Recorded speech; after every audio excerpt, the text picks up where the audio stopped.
The purpose of today's video is to continue our discussion on how the periodic table can tell us a lot of information about the electron cloud model. We're also actually going to take a step back and see how it relates to the Bohr model, because the Bohr model is a more simplified version. That is actually the model we'll use when we're discussing several of our other topics. And then we're going to discuss how we can use either the Bohr's model or the electron cloud model, or really the periodic table as a model to predict something called a common charge for an element. So our first description goes back to the periodic table and the electron cloud model. And by now I'm really hoping that you understand how we can use the periodic table to determine not only the subshells, but also the energy levels, the floors or the rows across, and the unpaired and valence electrons like we did in our last lesson. We're going to tie this into then Bohr's model. And if you remember back, Bohr's model was pretty close to the electron cloud model. It's just instead of all of the individual subshells or all of those different shapes, he was really just concerned with the distance from the nucleus. So he was really only looking at the energy levels. So we've got energy levels, which he was visioning as all rings. And because our periodic table also describes the energy levels as the rows, we can use our periodic table to very easily determine the energy levels in Bohr's model, because it'll be the exact same energy levels that were in our quantum mechanical model. So let's say that we're looking at an element like strontium. Strontium is on the 5th floor of our periodic table. It's the 5th period or the 5th row. And because it's on the 5th floor of our periodic table, we know that it has 1, 2, 3, 4, 5 energy levels in our quantum mechanical model. It also has 1, 2, 3, 4, 5 rings on our Bohr model. The energy level from Bohr's model is the same energy level that stayed with our quantum mechanical model. The other thing that we can then do, based on our periodic table, is fill in the electrons on our Bohr model. Now remember, on our quantum mechanical model, when we draw those regions, we don't actually draw the electrons in because it's a probability model. It just describes the probable region of the electrons rather than the exact location. Bohr's model actually wanted us to look at the exact location, but we can do that based on the location of the electrons within the periodic table. So really, if we just consider the principal quantum numbers of each electron region, we can now draw them into Bohr. The first 2 electrons were in the 1 floor. So I can just draw 2 dots on the first ring. Now look for anything that's on the 2nd floor that has a 2. That's 1, 2, 3, 4, 5, 6, 7, 8. It doesn't matter that some of them are in spheres and some of them are figure 8s now. In Bohr's region, all 8 of those electrons would just have been in the 2nd ring. If we look for the numbers 3, in our version for this class, we're going to count all of the electrons that are on a 3, even the ones that are down here in the D region. 1, 2, 3, 4, 5, 6, 7, 8, 9, 10, 11, 12, 13, 14, 15, 16, 17, 18. There's a total of 18 electrons in our 3rd ring.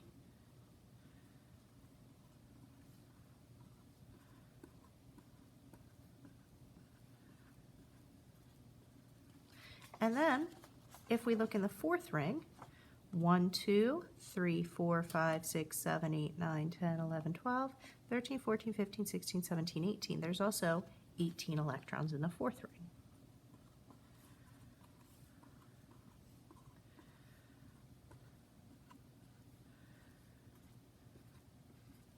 And then finally, if we're going the whole way to strontium, the last 2 electrons, number 37 and 38, they're in the 5th ring. So this is what Bohr's model of strontium would look like. If we just focus on that outer ring, you'll see that there are 2 valence electrons, 2 electrons on the outer ring. Let's do another one. And this time we'll do one that has slightly fewer electrons, but will let us actually fill them in order. So let's look at chromium, number 24.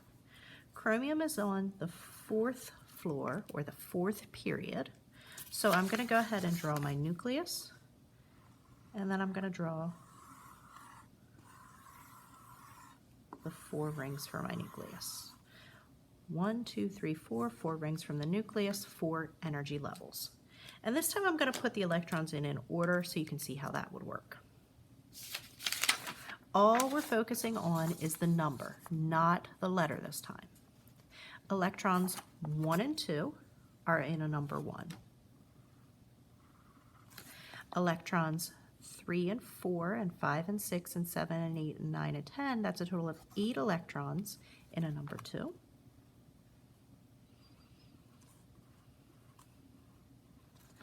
Electrons 11, 12, 13, 14, 15, 16, 17, and 18. So far that's 8 electrons in a number 3.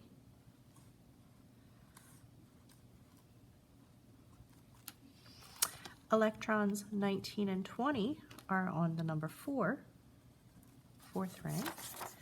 And then, remember we're stopping at 24 here, so that's 1, 2, 3, 4 more electrons. But 1, 2, 3, 4 more electrons are actually going back to the 3rd ring. So 1, 2, 3, 4 electrons. And after we have Bohr's model drawn out, again, we can see there are 2 valence electrons. Let's do one more. And this time, let's go the whole way over to 10. And just so we make sure that we're doing it correctly, I'm going to go ahead and just renumber this.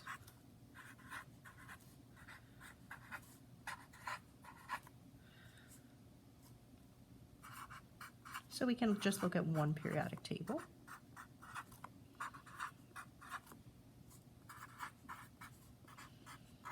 Okay, so I have all my regions now that are numbered for me that I'm going to need. And remember, even though I went ahead and numbered them based on the subshell, because we're back to Bohr's model, I really don't need the subshell. I just need the number, the principal quantum number. Since we're looking at 10, we're going to need a total of 5 rings. So there's my nucleus. 1, 2, 3, 4, 5 rings. And I'm going to just go in order. The first 2 have a number 1. 1, 2, 3, 4, 5, 6, 7, 8 that I'm adding to the second ring.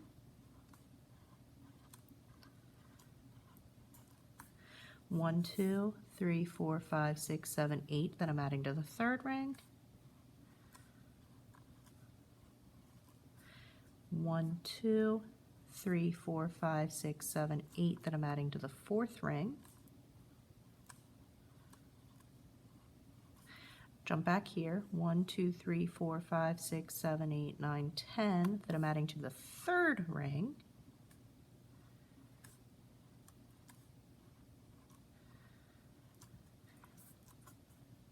One, 2, 3, 4 that I'm adding to the fifth ring. And 1, 2, 3, 4, 5, 6, 7, 8, 9, and 10 that I'm adding back to the fourth ring. Okay, it's a lot of dots. Let's see if we did it right. How many total electrons have a 1? That's 2. So the first ring has 2. How many total electrons have a 2? That's 8. So the second ring has 8. How many total electrons have a 3?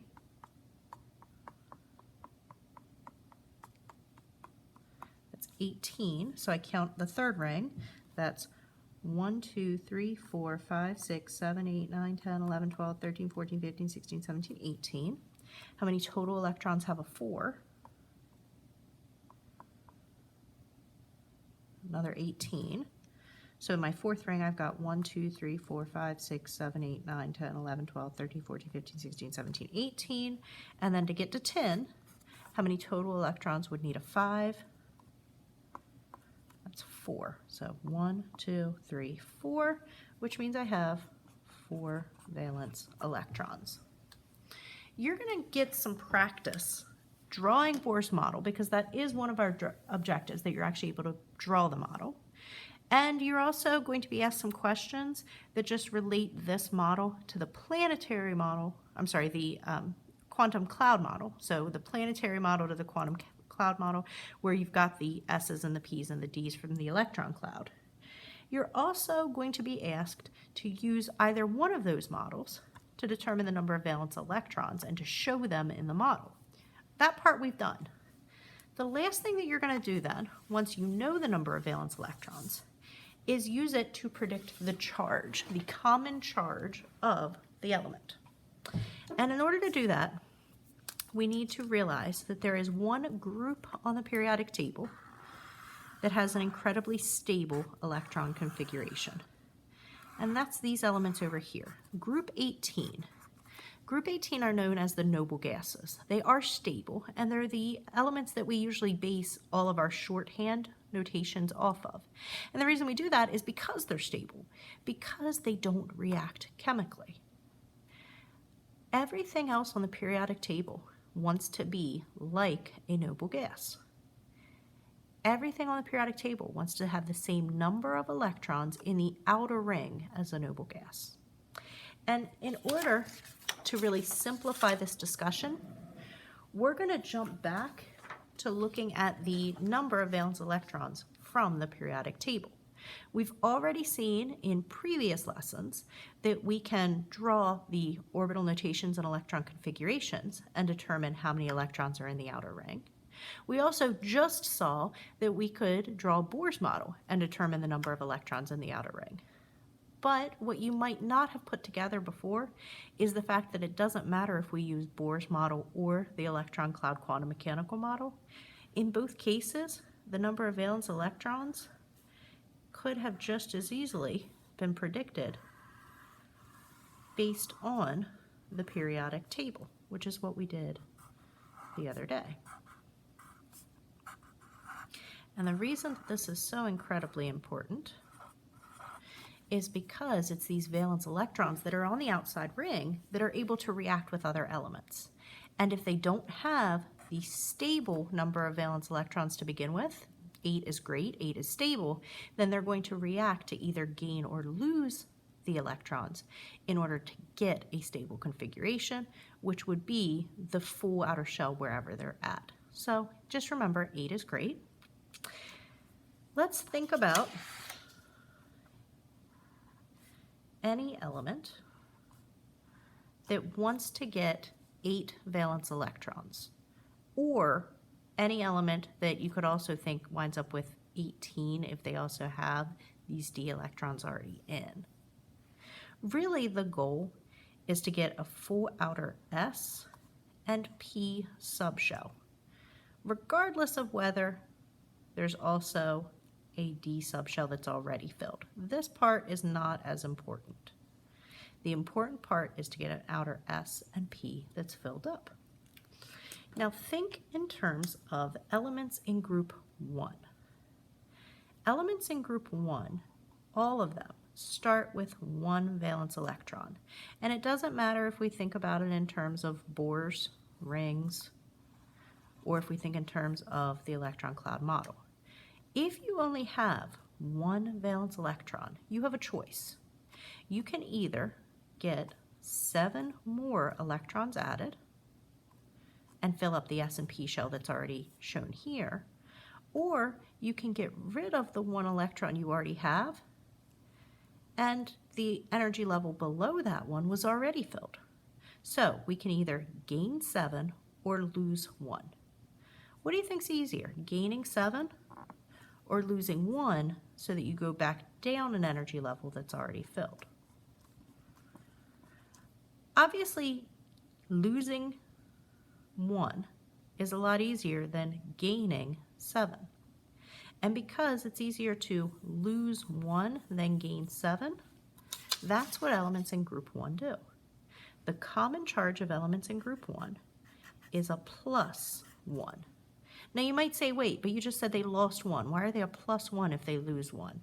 Well, you have to remember, Thomson told us way back in the day that electrons are negative. So if you lose something that's negative, you actually become more positive. Think about the most negative thing in your life right now. Maybe it's your homework. Maybe it's a little sister or brother. Maybe it's something that it absolutely has nothing to do with school or family. But imagine if I were able to remove some of the negative from your life. That would actually make you become a more positive person. That's like atoms. If you remove an electron, they become positive. So elements in group 1 start with 1 valence electron.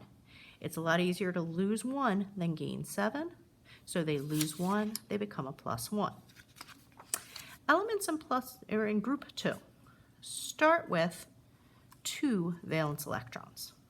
And because they start with 2 valence electrons, they also have a choice. They can either gain 6 or just lose those 2. What do you think's easier, gaining 6 or losing 2? Losing 2 is a lot easier.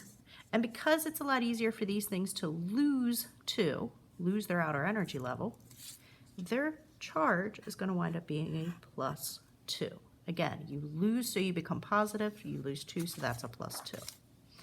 Everything in the middle we're just going to kind of skip because they also only have 2 valence electrons. So one of a lot of their common charges is still going to be plus 2 because they do have 2 valence electrons. But if you look closely, they get kind of crazy because remember the elements or the electrons that they're losing are actually from that D region.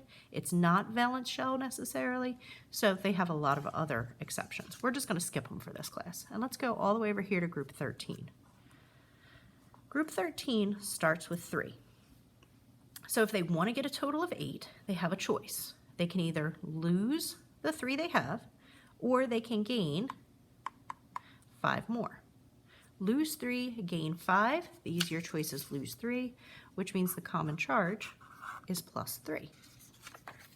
Group 14 is where we kind of have a break point because these are either going to have to lose 4 or gain 4. Losing 4 and gaining 4 are pretty close in terms of the amount of energy required, but it is just a little bit easier for them to lose. So I'm going to tell you to remember that they're plus 4. You will occasionally also see them as minus 4s, but generally the plus 4 wins out. And at that point, it then switches over. Because when you're looking at elements in group 5, they start with 5 valence electrons, 1, 2, 3, 4, 5, which means they have to lose all 5 of those to become stable, or they could just gain 3 more. And now all of a sudden gaining requires less electrons than losing effects. So that's why at group 15 we actually go to minus 3, and then group 16 only needs to gain 2, so that's a minus 2, and group 17 only needs to gain 1, so that's a minus 1. And group 18 doesn't actually have to do anything because it's already stable. So if we look at our common charges, plus 1, plus 2, plus 3, plus 4, minus 3, minus 2, minus 1, 0, we can very easily tell them from the periodic table. So then the last thing that I just want to make sure that you know how to do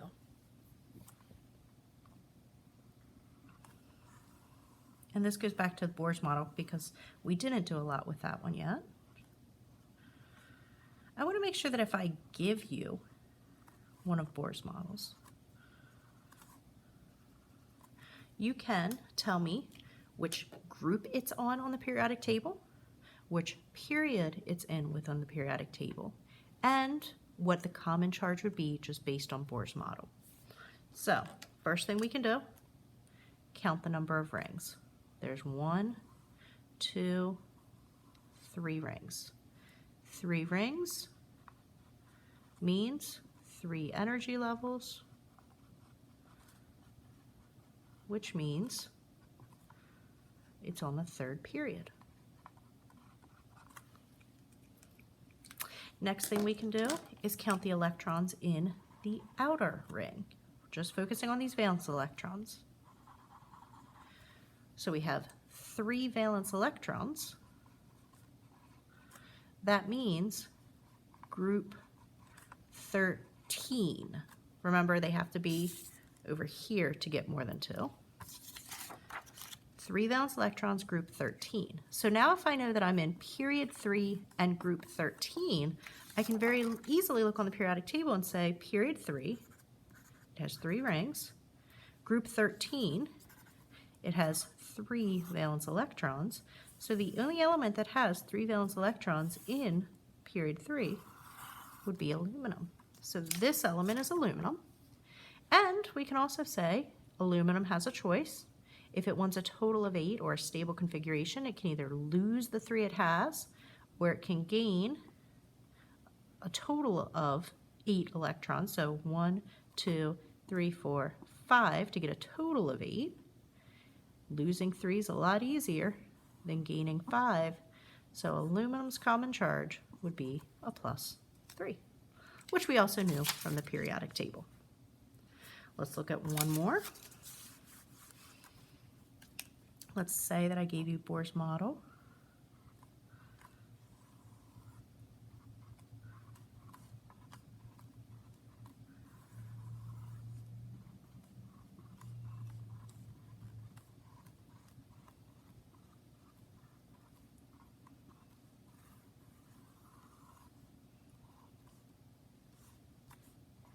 That looks like this.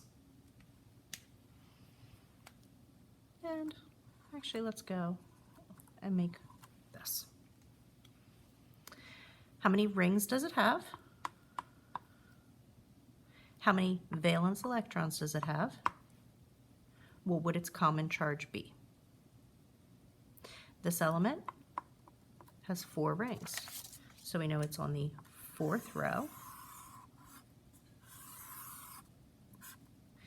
It has 5 valence electrons, so we know it's in group 15, which means this element is arsenic. And to become stable, it could either lose the 5 it has, or to get a total of 8, it would need to gain 3 more. Gaining 3 is easier than losing 5, so when it gains 3 more, arsenic now has a common charge of -3, which is also exactly what was predicted based on the periodic table. So again, you should be able to describe Bohr's model, as well as the electron cloud or quantum mechanical model and how they're related to the periodic table. And you should be able to use either of these models or the periodic table to predict the common charges of the element. If you're struggling to do any of these things, please contact me so we can go over them together again.